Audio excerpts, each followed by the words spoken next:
श्रोता प्रेमियों, मैं राम सागर शास्त्री आप लोगों के समक्ष रखने जा रहा हूं एक प्रसंग, दो वरदानों की कथा।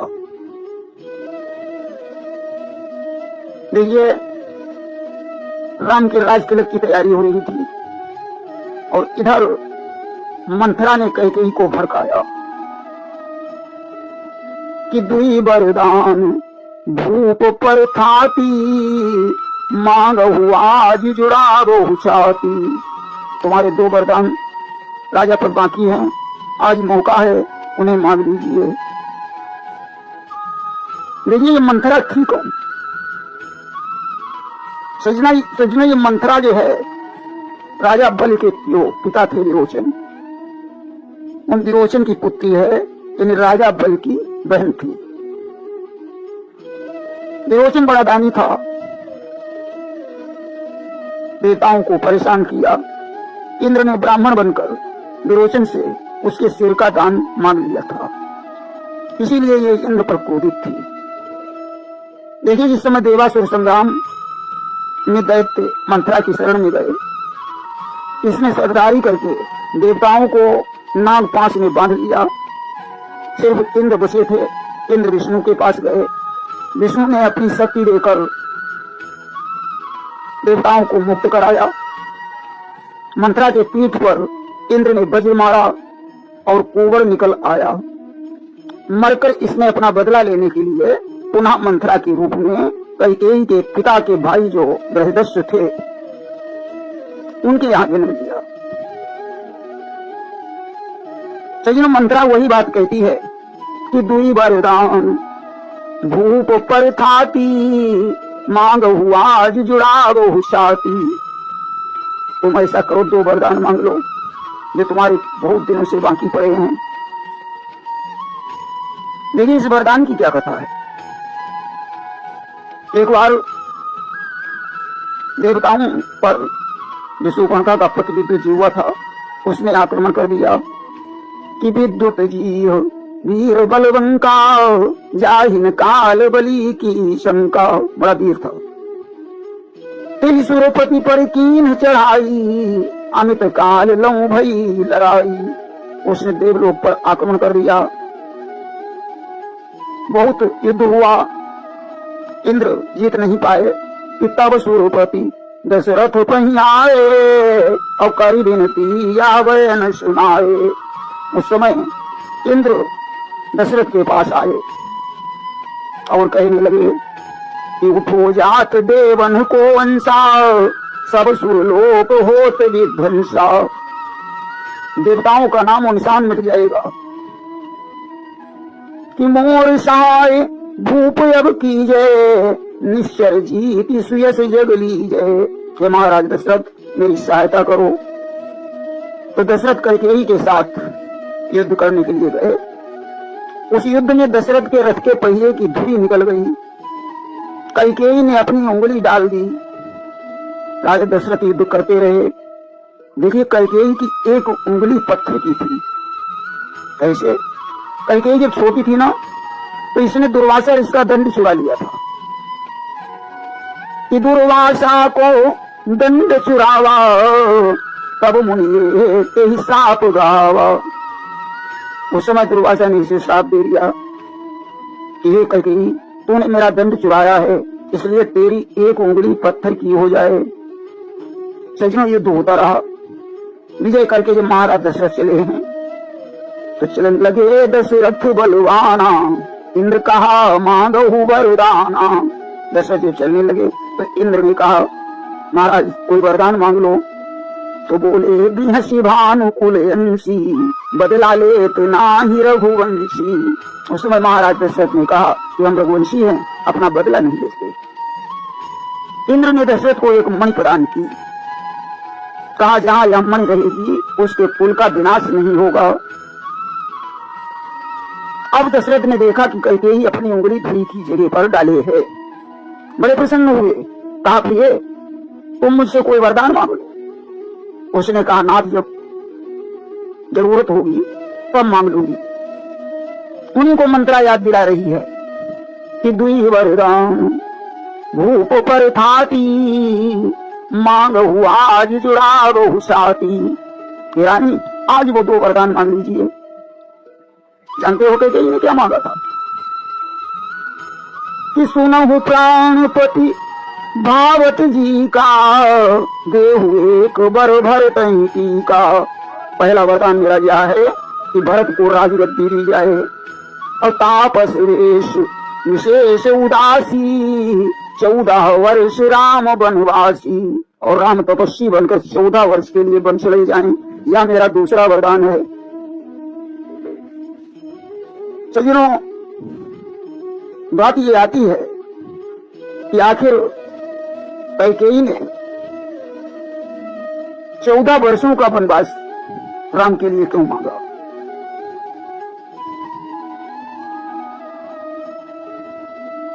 ये भी एक कारण है। 14 दिन से अयोध्या में खुशी छाई हुई थी। कैकेयी को एक एक दिन वो एक एक वर्ष के समान लगता था, इसलिए कैकेयी ने 14 वर्ष का वनवास मांगा। दूसरी बात यह है कि राजा रण ने श्राप दिया था रावण को कि मेरे वंश में तेरे काल का जन्म होगा। आज वो श्राप जो तुझे मारेगा, आज वो श्राप को पूरा होने के लिए 14 वर्ष का समय बाकी रह गया था। तीसरी बात, रावण की आयु 14 वर्ष की बची थी। चौथी बात यह है कि 10 इंद्रिय और 4 अंतःकरण, इन 14 को जो वश में कर लेता है वही रावण को मारेगा, इसलिए 14 वर्ष का वनवास मांगा। पांचवी बात यह है कि कैकेयी सोचती थी कि 14 भुवनों में राम की कीर्ति छाए, इसलिए 14 वर्ष का वनवास मांगा। छठी बात यह है कि सन की गति 14 वर्ष की बताई गई है, इसलिए 14 वर्ष का वनवास मांगा। सातवीं बात यह है कि 12 साल बाद संपत्ति से बेदखल होने का कानून था उस समय, इसलिए 14 वर्ष का वनवास मांगा।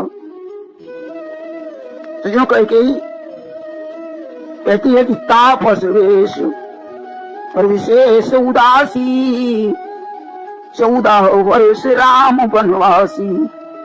राम तपस्वी बनकर 14 वर्ष के लिए वन को चले जाएं। कैकेयी को वरदान मांगकर कलंक लग गया, समाज में उसका मुंह काला हो गया। देखिए ऐसा कलंक कैकेयी को लगा था, क्योंकि जब कैकेयी छोटी थी तो एक ऋषि इसके घर पर आकर के ठहरे। जब ऋषि सो रहे थे तो कैकेयी ने उनके मुंह में कोयला पोत दिया। ऋषि जिस समय निद्रा से जागे उन्हें क्रोध आ गया, उन्होंने श्राप दे दिया कि अरे कैकेयी, तूने मेरा मुंह क्या काला किया है, तेरा मुंह समाज में इतना काला हो जाएगा कि तू मुंह दिखाने के लायक नहीं रहेगी। सज्जनों, महाराज दशरथ को एक वरदान को स्वीकार था, लेकिन राम वन को जाए या नहीं स्वीकार था। दशरथ ने तो कैकेयी से कहा था कि कैकेयी 2 वरदान नहीं, तुम 2 की जगह 4 ले लो, लेकिन राम को वन मत भेजो। अरे राम के बगैर मैं जीवित नहीं रह पाऊंगा। रानी रानी यह तेरा पति जो तेरा पूज्य देवता है, इस समय पांव पड़ कर तेरे बस इतनी भीख मांगता है। महाराज दशरथ ने उसके चरणों पर सिर रख दिया कि तपसी होकर भी दूर न हो मुझसे आनंद धाम मेरा, मेरी इन बूढ़ी आंखों के आगे ही रहे राम मेरा। अरे राम मेरी आंखों से दूर नहीं होना चाहिए, लेकिन कैकेयी नहीं मानी। वास्तव में गोस्वामी बाबा ठीक लिखते हैं क्या कि नारी स्वभाव सत्य कवि कहानी, अवगुण 8 सदा उर्रानी। नारी में 8 अवगुण हमेशा रहते हैं कि साहस अनर्थ सफलता माया, भय विवेक यशोच यदाया। और कैकेयी की तो बातें छोड़ो, यहाँ देवर्षि नारद में 8 अवगुण पाए गए। देखिए जिस समय देवर्षि नारद हिमालय की तलहटी में तपस्या कर रहे थे। नारद को घमंड हो गया, मैंने कामदेव को जीत लिया। भगवान शंकर ने बहुत समझाया कि ये बात भगवान विष्णु को मत बताना, लेकिन नारद ने भगवान विष्णु को बताया। भगवान ने अपनी माया से एक श्रीनगर की रचना कर दी।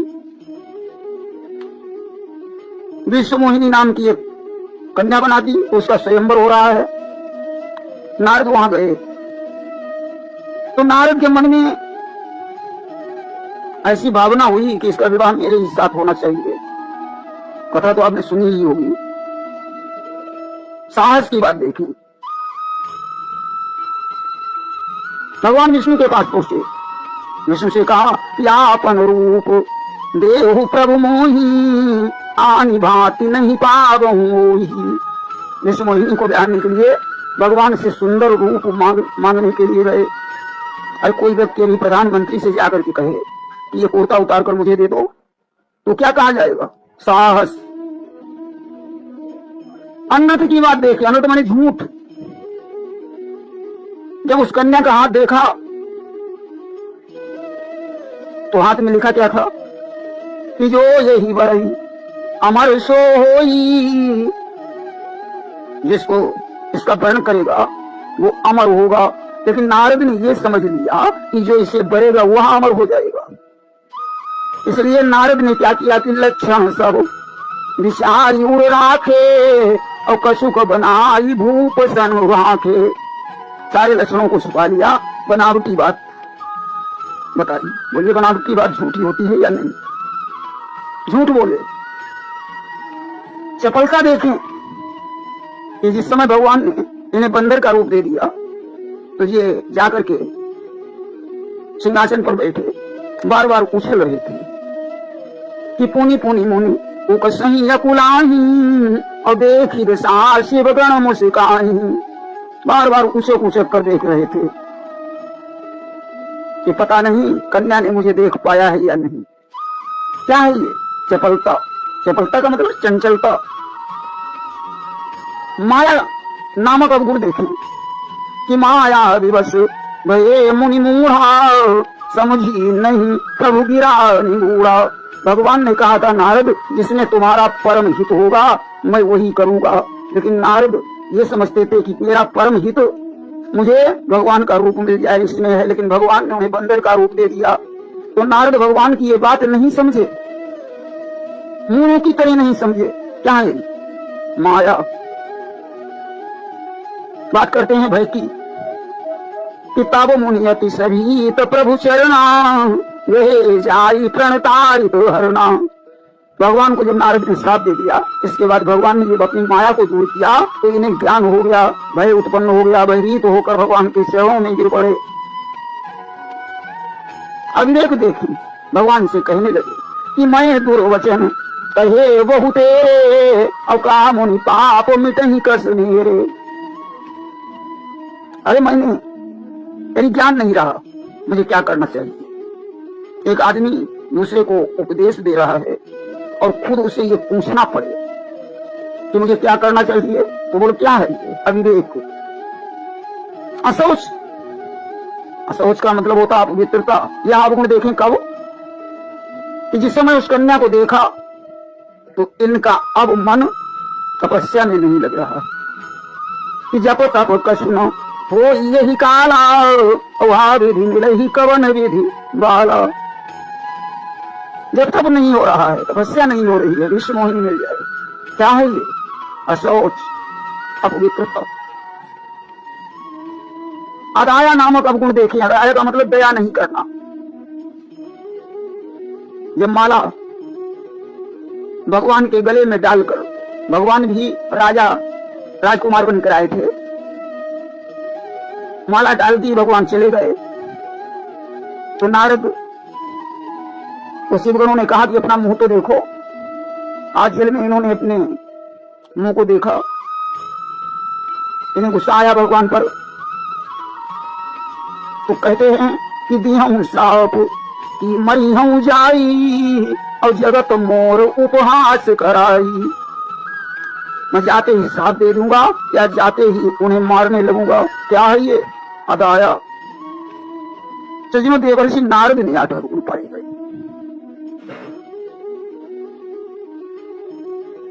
सत्य कहते हैं कि अबला क्या नहीं कर सकती है।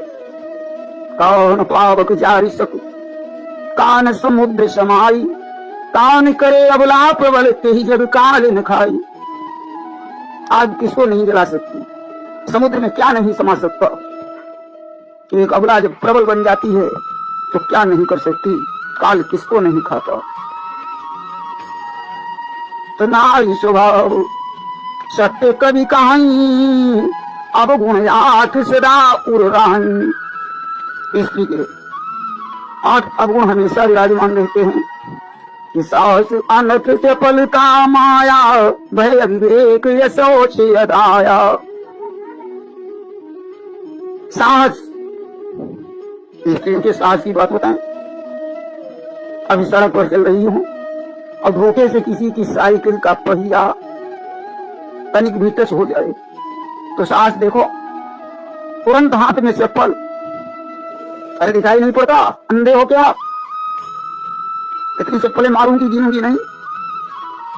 क्या है ये साहस? अनर्थ, अनर्थ का मतलब झूठ। कहीं मायके में भैया ने 1000 रुपए दिए, लौटाने ससुराल को, पति को जरूरत अगर पड़ी, उसने कहा सुनो क्या तुम्हारे पास कुछ पैसे हैं, वो तो मुझे दे दो, बाद में दे दूंगा। तो एकदम झूठ बोलेंगे, तुम्हारी कसम मेरे पास एक भी पैसा नहीं है। क्या है ये? अनर्थ, झूठ।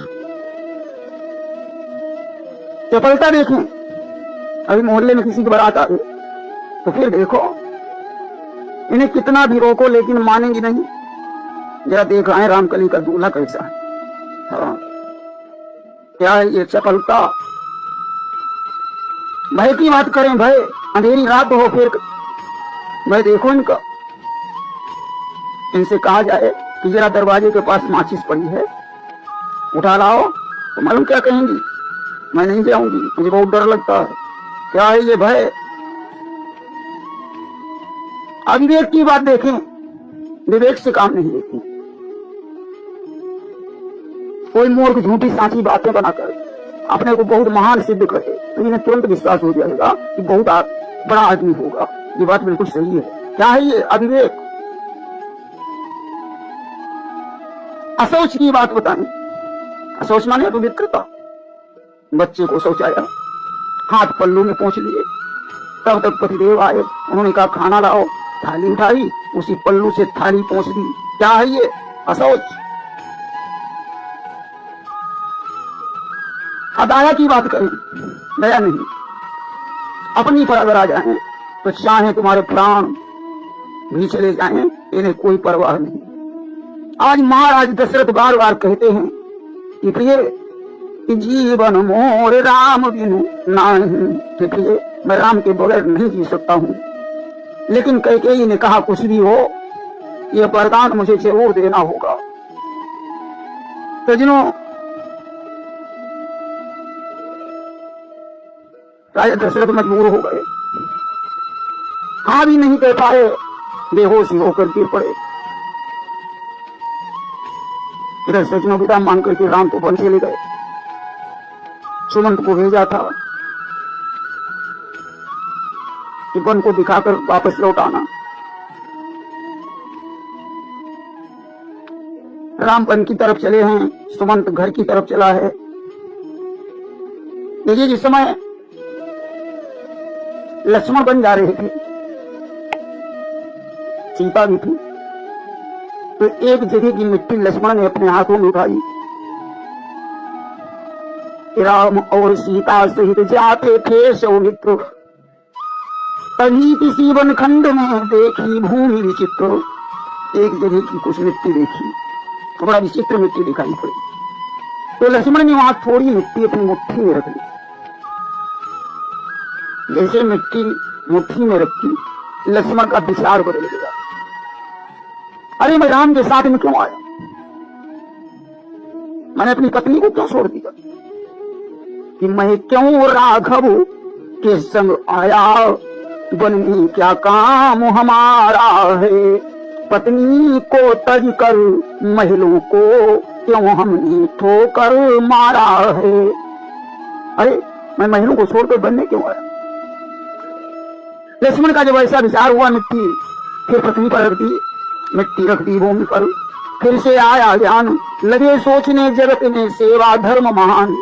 लक्ष्मण ने सोचा कि सेवा से बड़ा कोई धर्म नहीं, कि रघुनाथ पिता के तुल्य मुझे सीता भी है अपनी माता। दुख चाहे कितना मिल जाए तोड़ूंगा कभी नहीं नाता। चाहे कितना भी दुख मिले लेकिन मैं राम और सीता को छोड़ नहीं सकता। फिर जब ऐसा विचार आया तो लक्ष्मण असमंजस में पड़ गए।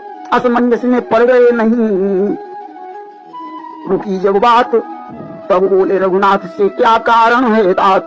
असमंजस में पड़े रहे, आखिर उन्होंने राम से पूछा कि भैया एक कारण बताओ, यहाँ की मिट्टी जब उठाकर मैं अपनी मुट्ठी में रखता हूँ तो मेरा विचार कुछ और हो जाता है, जब मिट्टी में पृथ्वी पर रख देता हूँ तो मेरा विचार बदल जाता है। कि जब जब मैं मिट्टी लेता हूँ तो बुद्धि भ्रमित हो जाती है, जब पृथ्वी पर रख देता हूँ तो बुद्धि ठिकाने आती है। प्रभु जब मैं मिट्टी लेता हूँ तो मेरी बुद्धि भ्रमित हो जाती है, पृथ्वी पर रख देता हूँ तो दिमाग ठीक से काम करने लगता है।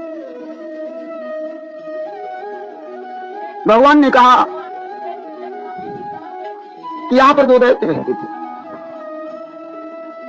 कि दो दैत्य यहाँ पर रहते थे, उपसुंद सुंद कहलाते थे, उनके बल विक्रम के आगे बलवीर नहीं ठहराते थे। यहाँ पर दो निशाचर रहते थे जिनका नाम सुंद और उपसुंद था।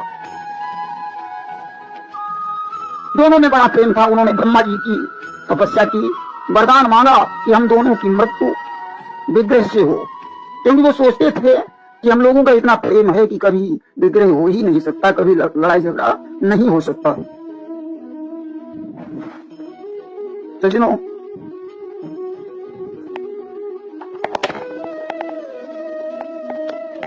इसीलिए उन्होंने विग्रह से अपनी मौत मांगी। लेकिन हुआ क्या, इन्होंने देवताओं को बहुत परेशान किया। देवताओं ने एक अप्सरा भेजी, इंद्र ने तिलोत्तमा नामक अप्सरा भेजी। जब वो अप्सरा वहां पहुंची तो सुंद बोला मेरी नारी बनेगी, उपसुंद बोला मेरी बनेगी। आपस में झगड़ा हो गया, और जब जड़ जमीन अथवा जोरू दबते हैं दावा दारू से तो उनका निर्णय होता है शमशीर और तलवारों से। आपस में झगड़ा हो गया, उन दोनों के बीच में चल बैठी तलवार, लड़ भिड़ करके हो गया आपस में संहार। आपस में ही लड़ भिड़ कर समाप्त हो गए। नारी के कारण हुआ प्रेम भाव सब नष्ट, उनके पापी खून से भूमि हो गई भ्रष्ट। हे भैया लक्ष्मण, उन पापियों के खून से भूमि का प्रभाव बदल गया। यहाँ मिट्टी अपवित्र है, छुपा है इसमें दोष, इतना कहकर हो गए रामचंद्र खामोश। ये मिट्टी अपवित्र है, इसमें दोष है। भगवान राम इतना कहकर चुप हो गए। देखिए, राम ने जंगल में दो निशाचरों का हनन किया, कबंध और विराट। आगे जात कबंध निपाता, राम ने कबंध को मारा। देखिए, कबंध ने राम लक्ष्मण को पकड़ करके अपनी भुजाओं में जकड़ लिया। राम ने उसकी भुजाएं काट दी। स्त्री अप्सरा और विश्वावस का पुत्र था। भयंकर रूप धारण करके इसने स्थूल सिरा इसको डराया, तो इन्होंने श्राप दिया कि तुम इसी रूप में रहेगा। देवराज इंद्र ने इसके वश मारा तो इसका पेट अंदर घुस गया और ये कबंध बन गया। आज इसका उद्धार हुआ। एक आश्चर्य का याद, जब मां वन में राम जा रहे थे तो ये सीता को उठा करके भाग खड़ा हुआ। राम ने बाणों से इसे घायल कर दिया, इसे त्रिशूल चलाया। राम ने इसका त्रिशूल काट दिया, लेकिन ये मरने वाला नहीं था। तुम्बरु नामक गंधर्व था ये पहले, जिसे कुबेर ने श्राप दिया था कि राक्षस हो जा। इसने ब्रह्मा की तपस्या की और ब्रह्मा से वरदान मांगा कि मेरी मृत्यु किसी अस्त्र शस्त्र से न हो। राम समझते हैं कि ये ऐसे नहीं मरेगा। उसे सज्जनों पकड़ करके जमीन में गड्ढा खोद कर गड़ा दिया। कुछ लोगों का विचार है कि उसे आग में डाल दिया। जो भी हो, ये गंधर्व बनकर स्वर्गलोक को चला गया। सज्जनों, राम आगे बढ़े हैं। पंचवटी में इन्होंने कुटी बना करके तैयार की। लक्ष्मण कुटी की रक्षा करते हैं। एक दिन लक्ष्मण जब कुटी पर रक्षा कर रहे थे तो निद्रा देवी प्रकट हुई। लक्ष्मण ने कहा, मां ऐसा करो, मैं 14 वर्षों तक नहीं सोना चाहता हूँ, तुम मेरी पत्नी उर्मिला के पास चली जाओ। लक्ष्मण 14 वर्ष तक नहीं सोए और उर्मिला 14 वर्ष तक सोती रही। देखिए, लक्ष्मण ने मतलब 14 वर्षों तक भोजन किया, न 14 वर्षों तक सोए और 14 वर्षों तक अपनी पत्नी का परित्याग कर दिया। यही वरदान मेघनाथ को मिला था कि जो 14 वर्ष में सोएगा, पत्नी से दूर रहेगा, न भोजन करेगा 14 वर्ष, वही तुझे मारेगा। आज सज्जनों, इस तरीके से विराट का उद्धार हुआ। इधर तो राम वन में ठहरे हुए हैं, उधर मंत्री सुमंत वापस लौटता है। दशरथ ने पूछा, राम कहाँ है? सारी घटना बताई। दशरथ मृत्यु की घड़ियां गिनने लगे। उस समय इनको एक पुरानी घटना याद आ गई। पिता पसे अंध साफ सुधियाई और कौशल्य ही सब कथा सुनाई। उस समय इन्हें बहुत पुरानी घटना याद आई। इन्होंने कौशल्या को बुलाया और कहा, कौशल्या सुनो, आज एक बहुत पुरानी कहानी है कि था मैं वारण धीर कौशलपुरी का राव था, आखिर उस दम खेलने का मुझको बेहद चाव था। मैं इस समय युवा था, शिकार खेलने का प्रेमी था। तो शिकारी साज सज कर एक दिन पहुंचा मैं सरयू पर। धनुष था मेरे कांधे पर, हाथ में था करारा सर। एक बार शिकार खेलने के लिए धनुष बाण लेकर मैं सरयू के किनारे पहुंचा। वहां श्रवण कुमार अपने अंधों के लिए, अपने अंधे माता पिता के लिए जल भर रहा था। जैसे कल कल की आवाज हुई कि जाने मृग तब धनुष समारा, लक्ष्य भेद करते ही उड़ मारा। मुझे ऐसा आवाज हुआ कि कोई मृग है। मैंने बाण मारा, चित्कार हुई, जाकर के देखा श्रवण था कि मैं सर्वन से बहु पितु माता, नयन विहीन दो सुख दाता। श्रवण ने बताया, मेरे माता पिता अंधे हैं, वो प्यासे हैं, मैं उनके लिए नीर भर रहा था। मैंने पानी भी नहीं पिला सका। तो ये जब ही निकारो बाणा, ओंकार कही तजे पराना। जैसे मैंने उसके हृदय से बाण निकाला, ओम नाम का स्मरण करते हुए उस प्राणी ने अपने शरीर को छोड़ दिया। अब मैं पानी लेकर अंधों के पास में पहुंचा। उन्होंने मुझे पहचाना कि मैं श्रवण नहीं हूं। उन्होंने कहा, तुम मेरे पुत्र नहीं हो सकते। साथ दे दिया कि जैसे पुत्र के वियोग में आज मैं मर रहा हूं, यही दिन दशरथ तेरे सामने भी आएगा, ये मेरा शाप है। आज सज्जनों, दशरथ कहते हैं ये कौशल्य कि राम लखन सिय कानन जाही, अब लो प्राण रहे तन माही। आज राम लक्ष्मण सीता के सहित बन चले गए, फिर भी मेरे प्राण अभी बाकी है। आज सज्जनों, बार बार राम राम कहते हुए दशरथ ने अपने शरीर को छोड़ दिया। इधर तो दशरथ की मृत्यु हुई, उधर भरत और शत्रुघ्न ननिहाल में थे। तो भरत को एक सपना दिखाई पड़ा रात में, क्या कि देखा समुद्र सब सूख गए, टूटे सब चांद सितारे हैं, गर्भव के रथ पर हो सवार, दक्षिण दिश पिता सिधारे हैं।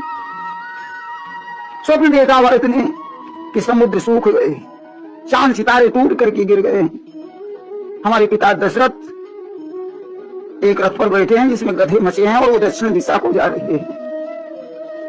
भरत को वहीं पर एहसास हो गया कि अयोध्या में कोई अच्छाई नहीं रही होगी, निश्चित ही हमारे पिता के ऊपर संकट है। तब तक दूतों ने जाकर के समाचार दिया महाराज दशरथ नहीं रहे, आज वापस लौटते हैं। कैकेयी से इन्होंने कहा कि जननी समझनी भई, अरे माता तूने ये क्या कर डाला, एक लालच में, और तूने काम को 14 वर्ष का वनवास दे दिया। राज्य के लोगों ने जननी समझनी भई, और तेरी माता जैसी थी वैसी ही तू हुई। देखिए कैकेयी के पिता जो थे, कैकेयी जिन्हें हर्षवती भी कहते हैं, इन्हें पशु पक्षियों की भाषाओं का ज्ञान था, ऐसा इन्हें वरदान मिला था। और ये भी वरदान था कि यदि तुम बताओगे तो तुम्हारी मृत्यु हो जाएगी। एक दिन की बात है, एक बगीचे के पास बैठे हुए थे पत्नी के सहित। हंस हंसनी कुछ आपस में बातें कर रहे थे। उनकी बातें सुनकर राजा कैकेयी को हंसी आई। रानी ने प्रश्न किया महाराज आप क्यों हंसे? बताया मैं हंस हंसनी की बातें सुनकर हंस रहा हूँ। कहा मुझे भी बताओ ये हंस हंसनी क्या कह रहे थे? राजा ने सोचा कि अगर बताएंगे तो मृत्यु हो जाएगी। असमंजस में पड़ गए, क्या करना चाहिए। रानी से कहा ये बात मत पूछो, मैं तुम्हें नहीं बता सकता हूं। रानी पीछे पड़ गई। राजा ने कहा चलो जंगल में तुम्हें बताते हैं। जंगल में ले गए और हाथ में एक बढ़िया सा चाबुक लिया कि कर्मई लई चाबुक विकराला, मारी उधेड़ दीन सब खाला। उस चाबुक से राजा ने इन्हें मारना शुरू किया। और बताते हैं कि राजा ने उसे जंगल में ही छोड़ दिया। सज्जनों कुछ लोगों का विचार है कि मार पीट कर घर ले आए, ये भी हो। वही बात भरत कहते हैं कि जननी समझनी भई, अरे जैसी तेरी माँ थी वैसी ही तू हुई है माता। अरे तूने ये क्या कर दिया, राम को वन दे दिया। आज सज्जनों दशरथ का क्रियाकर्म होने के बाद वशिष्ठ जी ने मंत्रणा की, भरत से कहा तुम राज सिंहासन पर बैठो। भरत ने कहा संभव। ब्रह्मकुल की ये रीति है कि जो बड़ा होता है उसी को सिंहासन मिलता है, मैं नहीं बैठूंगा। राम को मनाने जाऊंगा, उन्हें मना करके वापस लाऊंगा। गए हैं चित्रकूट में, राम से मिले, खड़ाऊ को ले आए हैं। राम से बहुत कुछ कहा कि भैया लौट चलो, लेकिन नहीं लौटे। तो खड़ाऊ को वापस ले आकर इन्होंने सिंहासन पर शुभ दिन शोध करके सिंहासन पर वो खड़ाऊ रख दी है और नंदीग्राम में बैठकर भगवान की तपस्या करने लगे। धन्य है भरत। प्रेम से भक्त और उनके भगवान की जय।